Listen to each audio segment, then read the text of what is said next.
We are the girls. Us spaghetti strap girls, mini denim shorts, metallic painted toes, finished with a foam wedged heel. We are the girls. Us voguing girls, dipping, spinning, and duck walking girls. Realness and luscious body, turn it out for the trade, snatch a trophy for the house girls. We are the girls. Us sorry girls, find us at the Palenque type girls, on every shop corner, at every salon, visibility this big, it cannot be wrong. We are the girls. Us kiki girls, who bring you joy girls, comedic and morning host girls, late night entertainers, sex workers, Miss Gay pageants, say what you want to say, we're just gonna smile anyway type girls. We are the girls, who as much as we bear the brunt of your jokes, we will always be the seeds of this land, whose rivers and skies are merely a reflection of us, whose bodies can map all 7,300 islands of this archipelago. We are the girls.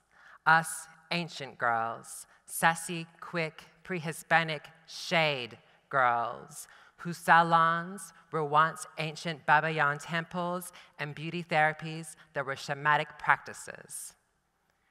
We are the girls, whose brass gold nails could tear apart the very fabric and being of Western masculinity, whose soft faces and the flick of the hair could threaten an entire Spanish colony.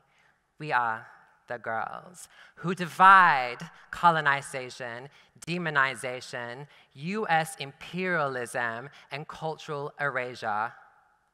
We are the girls. Us slippery girls, fishy girls, super sereno girls cannot be caught or clocked, undefinable in every Western language. Try to understand, but you will fail. Girls.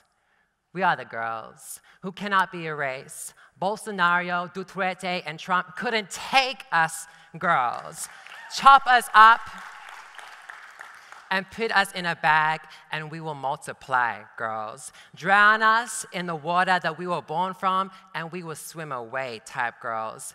We are the girls, whose names will remain marked by the daughters to come, a never-ending ecology, a genealogy that cannot be forgotten. No rising seas or government policy could take away from our mythology. We are the girls. Hey, everyone. Oh my God. My name is Bhenji. So the disclaimer, I talk really, really fast and I move too much because I'm a low-key dancer. So if it's too much for everyone, just do this. And that's a reminder for me to be still, messy bitch. Be still, okay? So, oh my God, can I go back? Oh, this one, right? Okay. So I'm Bhenji. I'm a dancer and artist. I'm currently based on the Gadigal land of the Eora Nation, which is colonially known as Sydney, Australia. I'm a descendant from the Tagalog and Ilocano people of the Luzon Island in the Philippines. I am a proud third-gender Bakla trans woman. And I would also like to acknowledge and pay my respects to the First Nations people of this country and of this land that I'm speaking on today. Thank you so much. It's an honor to be here and to talk and continue this conversation around intersectional justice. And I think for me today, I also want to add on what it means, not only intersectional justice, but also intersectional liberation and intersectional survival and what that looks like. So survival. So Fred Moten, if I can also quote Fred Moten, talks about this survival where if we were to ask ourselves the question of how we survive or continue to survive, the only thing we have to do is look back at how we survived up to this point. And when I think about my own survival as a trans woman and a trans woman of color living under the colonial state of Australia, I think about the collectives and the communities that have held me and nurtured me and kept me together and educated me and protected me and made me into the woman I am today. So I belong to a couple of different communities and collectives, one of them being Club Arte, which is a like a hybrid Filipino art collective made up of myself and another performer called Justin Scholder, and the other being House of Slay. And I'm gonna run out of time, and she'll start playing some music and I'll vogue down, so I will only talk about one of those collectives today. So, House of Slay. So I am the mother of the House of Slay. This is some of our members. Slay being spelled like S-L-E, and I don't know like the grammatical like term for it, but it's like the Beyonce tick is on the E, right? Like it's like E. And it's also an acronym, and like nobody knows this, like not even us girls, but it's an acronym for Sisters Liberating Each Other. Like I came out with that like last week. I was like, yes, we are like liberating each other by voguing down. So we are Pacific Islanders. We're made up of mostly Pacific Island, Asian, Asia-Pacific people. We are trans, we are queer, we are gender non-conforming and non-binary, but we also identify with cultural gender roles such as Papafines, Pacaletes, and Baclas and beyond. So what does justice look like for us as sex workers, as dancers, as artists, as community workers who have so many different intersections coming into their different identities? So let me just come back to my notes because I'm like, be still, messy bitch, be still.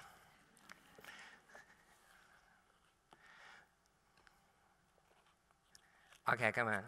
So intersectional justice. Okay, so what does it look like for us? So for myself, as a trans person, I can't talk about my transness without firstly also talking about my Filipino cultural heritage. And I can't talk about being Filipino without also talking about decolonization. And I can't talk about decolonization without also talking about capitalism. And I can't talk about that without talking about climate change. So there's actually so much that goes on in our own identities that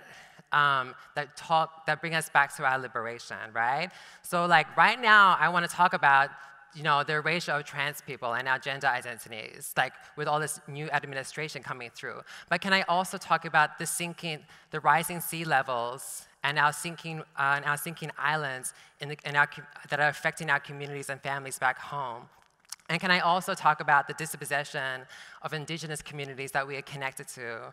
And I also want to talk about the growing food insecurity in the Philippines. And can I also talk about US imperialism that's affecting so much of so many girls back at home, and that protects and allows US Marines to kill and rape trans women back at home. So there's actually so much more that's going on. And I feel like these intersections actually inform what we're doing today and what kind of work we're moving towards as well.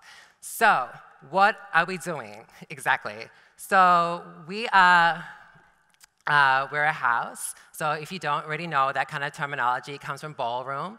And you should know your ballroom history, so I'm not gonna explain it, because oh my God, it's ticking. Okay, 10 minutes ticking. So ballroom history, obviously, coming back to that ballroom heritage coming from the specifically Black and gay trans people and gay men from Harlem that is so kind of distant from us. We only kind of came across that through the online communities. So once we found that, that was for us a reflection of collectivity, a collectivity that had been created out of social exclusion, and that a collectivity that was made by them for them. So for us, and I think this is really important to talk about collectivity and moving towards this kind of kind of intersectional justice, is that we can start to mirror these kind of mirror each other. And it's not cultural appropriation because it's not the dominant narrative taken from the minority, It's the minorities that are reflecting back to each other these different systems of survival and these tools. And one of those tools for us has been voguing, probably the greatest tool of resilience for myself. So I'm just gonna, because I'm running out of time, oh my God, it really happened. I'm just gonna end with this, coming back to collectivity. So to decolonize oneself and move towards intersectional justice, we need to reframe our singularity. Our colonial singularity, and that for me being both trans and a person of color, demands a type of radical togetherness. For without each other, there's no history, no lineage, and nothing to understand how we survived up to this point and continue to survive. Thank you so much.